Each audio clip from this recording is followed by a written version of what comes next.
How's it going, guys? Welcome to the microwave series, My Approach to Nutrition. We have the first microwavable meal, jacket potatoes. I got this idea from Thomas More.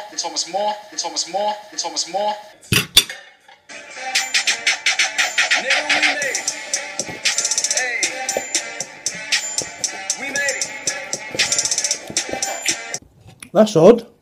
Sean Thompson saying I got the idea from Thomas More. After I've slagged him off, I feel bad.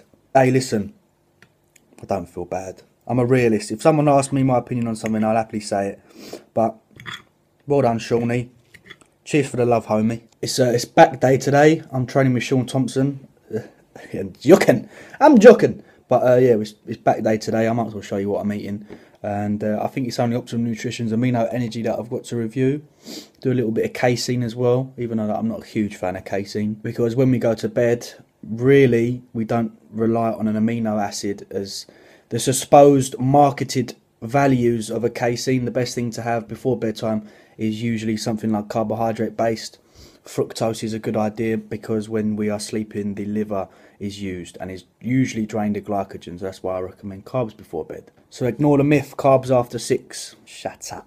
I'm at work today, so I start in about an hour, so I've got to get a shifty on. Snacking in between meals, as you know before, I am a fan of eating cinnamon and raisin bagels, the New York ones. Tesco, you can do their own brand ones now, or the New York style. What a lot of people are doing now is using protein bars as a means to meal replacement, which is something that I do not recommend at all. However, they are good for snacking in between meals if you are getting peckish. Diet Whey bars by PhD. These are probably the most calorie friendly one. 25 grams of protein, 10 carb and only 4 fat. 0.7 grams of sugar. Grenade have released a new bar which is very, very good. Very tasty. Caramel Chaos. You'd eat this and you expect the calories to be awful.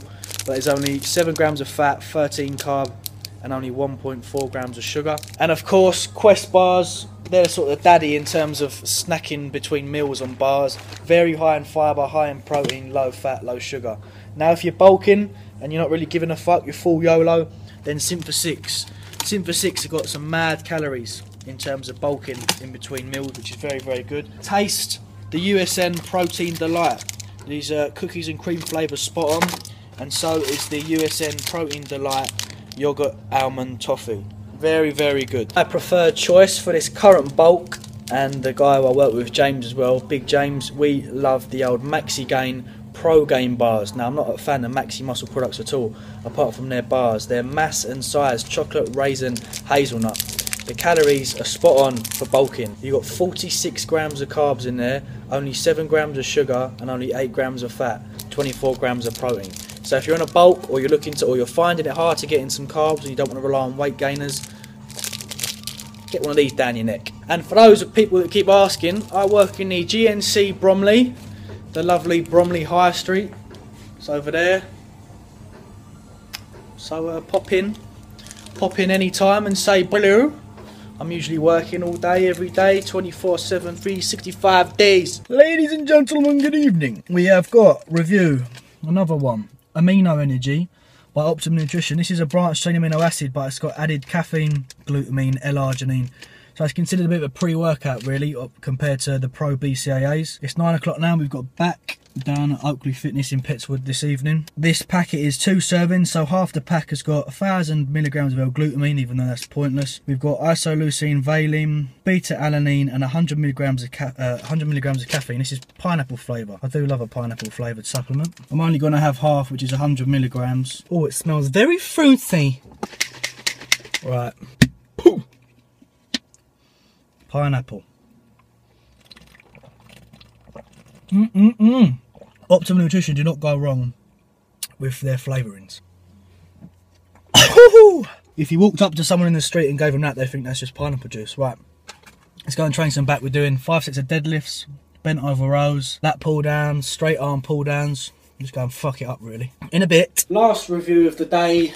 Just smashed back, by the way. It was good. The Amino Energy, it's not as good as a pre-workout because the ingredients like beta-alanine or citrulline, they're not as high as a pre-workout would be, so it's okay, it's not too bad. It's got BCAAs in there, so it might be a good thing to have in the morning as soon as you wake up, have that, and then go and do something like fasted cardio. But last review from the little pack that I got sent over is Gold Standard Casein. This is chocolate supreme flavour. Like I said, I'm not a huge fan of casein. I think they're just like a marketing gimmick. I think the best thing to have before bed is some form of quick carb. Nonetheless, I'll give it a little review. I tend to put a tiny little amount of water in when I'm doing whey protein by Optimum Nutrition or casein. The more water you get, obviously the thinner it's going to be. Their Gold Standard Casein's got the same amount of protein in as their whey, 24 grams. They've just got a slightly more essential amino acids in this. Got about 9.6 compared to 5.5. Taste test. You probably know what it's going to be like. Nice and tasty. Tastes good, but the only thing is, with caseins, oh, there's nothing. With caseins, see it? It's very gritty. It's a very gritty sort of protein, so it's not the best. But like, I don't use them anyway, so if anyone does fancy using a casein, you might as well get the Optimum Nutrition one. Someone said, can you use like just basic, is there any difference between my protein and Optimum Nutrition? Not at all, you're just paying for the name really. So there you go, all the Optimum Nutrition reviews done, back done. I'm going to do a video soon on my EQ cycle. Week 15, I've got 5 more weeks left before I come off and then go back on again. So I'll see you all soon. Much love.